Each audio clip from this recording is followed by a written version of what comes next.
come in. There's George lying in splendour. There's bags everywhere as I gradually try and move books to where we'll eventually retire to, and then bring books in from other rooms. It's all a bit chaotic, but I'm having a little break and enjoying one of my more Tolkien-esque pipes. This is a Peterson Churchwarden. And I think I associate this pipe with two things. One is with wizards, of course, and the likes of Gandalf. And the other, perhaps by association, is with being in storytelling mode, and particularly magical storytelling mode. So it won't surprise you to learn that I'm still pursuing my Arthurian things. And, you know, you buy books and then they sit with you for a long time and you finally get around to them. Now here's another. This is really nice. This is another Folio Society. You won't believe this. Look at the cover of this. Really beautiful. I got this for £5. I don't know what bookseller was doing that. Anyway, this. Whereas the other books I've shown you, for example, the editions of Mallory. Mallory's gathering all the other stories and bringing them together, telling the story in its fully mythic, legendary form, you know, print the legend. But of course there have been lots of books about Arthur as a historical figure, and also about, or not, and also about how the stories and legends grew and what lies behind them and their symbolic meaning and the way they might relate to landscape and all of those things. So this is a book by John and Caitlin Matthews, which talks about all the different kinds of ways the Arthur story is developed, and starts with the earliest possible sources and then looks at it geographically. And it's got really, it's his bit of Hadrian's Wall comes into stories. Then it shows you some of the very earliest depictions of Arthurian scenes. And it's interesting as you go through the book, because you get to the next set of pictures and you get into the high, I think it's this high medieval style that I particularly like. But then you get a real photograph. That actually is Glastonbury Tor, which is, I've been to, and which is the most magical place. Here we are, the various people going on board ships. Very fine medieval depiction of Arthur there. So it's a fascinating book, and it goes right up to sort of modern depictions. There's Burne-Jones and various of the pre-Raphaelites. So it's a fascinating book.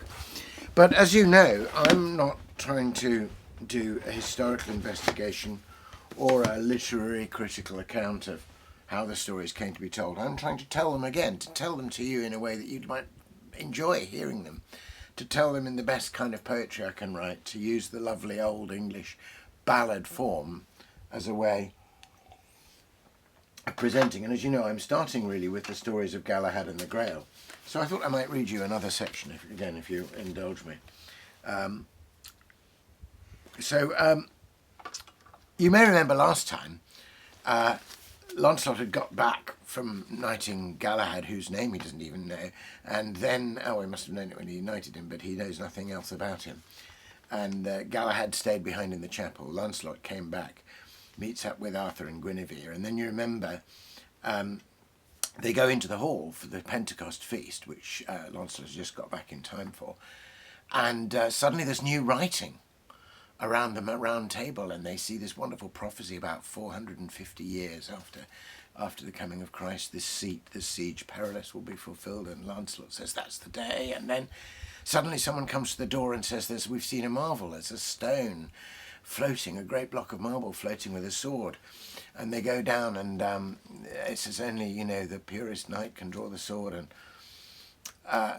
the king, perhaps rashly, asks various people to try, like Gawain and Percival, and neither of them can pull it out.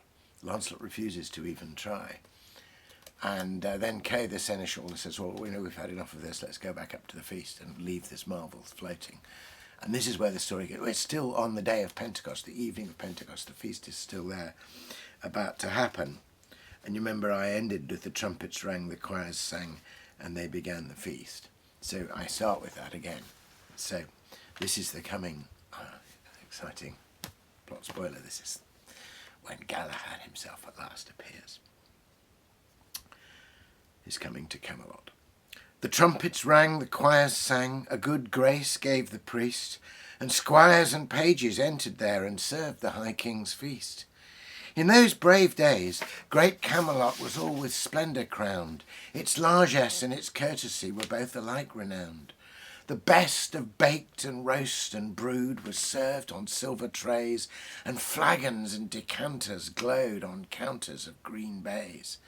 And overhead in silken thread, enlaced and intercrossed, Pendragon's royal banners glowed rich red for Pentecost. Then every knight assumed the siege seemed assigned to him by right. Only the siege, called perilous, was empty on that night. Their talk was all of chivalry, of battles won and lost, of hopes reprieved and quests achieved since last year's Pentecost. But in the midst of all their talk of deeds and perils past, the flame on every candle leapt, and all the doors shut fast. And all the doors shut fast, and all the great high windows closed. And then there came a sudden rush of mighty winds, and then a hush, and great King Arthur rose. A strange light filled the shuttered hall, and in that light he saw an ancient man with silver hair, and with him a young knight so fair that all were filled with awe. The young knight bore nor sword nor shield, but at his side there hung an empty scabbard, wrought most fair with elven skill of substance rare, that would be filled ere long. The tender youth was all unknown to any in that place, save Lancelot, who had great joy to recognise his face. And Guinevere looked well upon the stranger's face so fine, and inly knew whose lineaments, whose well-loved features, traits and tints seemed living in that line. Fair fellowship, King Arthur said, keep peace by my good will. We have seen many marvels bright, but by God's grace we will this night see greater marvels still. And then the old man, clothed in white, the young man armed in red, came boldly up to Arthur's throne, and there the old man said, Fair king, this day I bring to you a young and noble knight. He comes of royal lineage, foretold of old by saint and sage, from Joseph's line and heritage, the keeper of the light. 9 generations can be told since Joseph came in days of old from Arimath to keep and hold the holy things in trust. Joseph, the fair friend of our Lord, who sailed with blessed things on board, who came all guided by the word to Britain's shores full fast.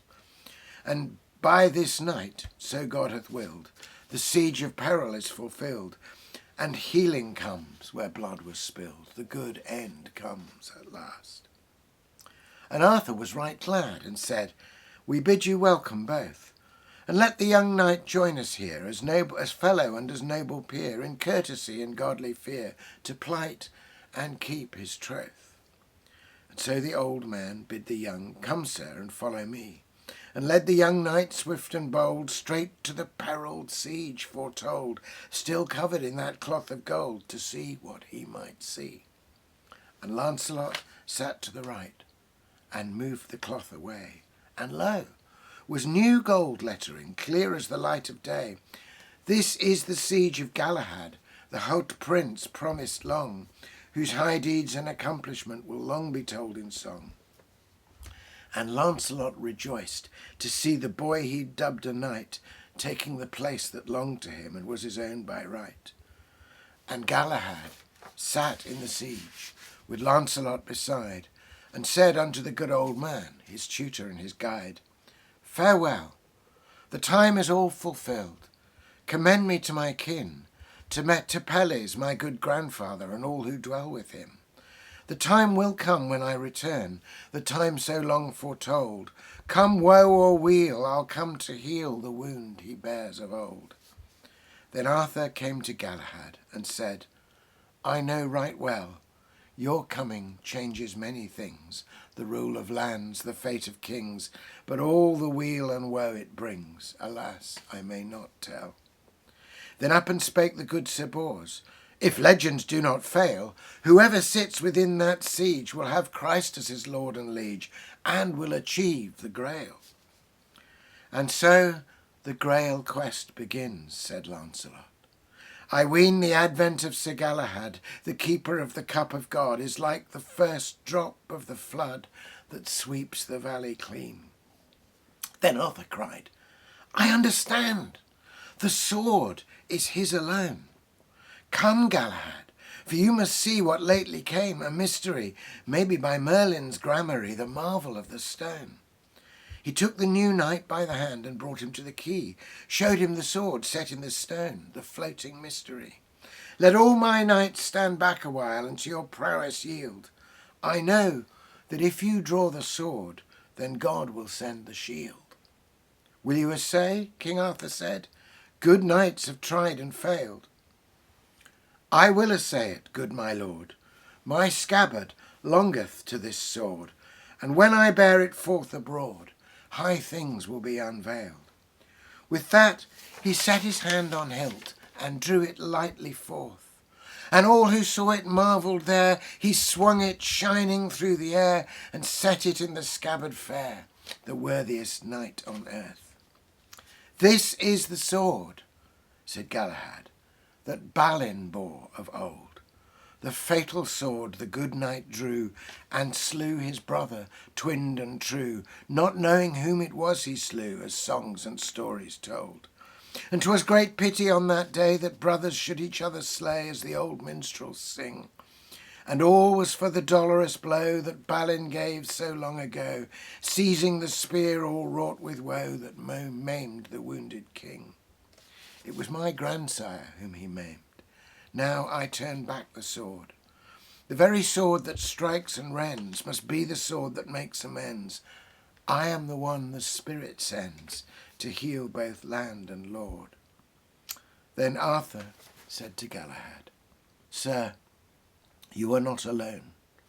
I too stood with my life unmade and set my hand to hilt and blade. I know the burden on us laid who draw a sword from stone. Well, exciting developments. Thanks for listening out on that. First mention of Joseph of Arimathea, who brought the Hallows to Britain and gave his tomb to Christ. The way the whole story is linked back to those stories is fascinating. And I'll be following that tradition. Okay, good to see you.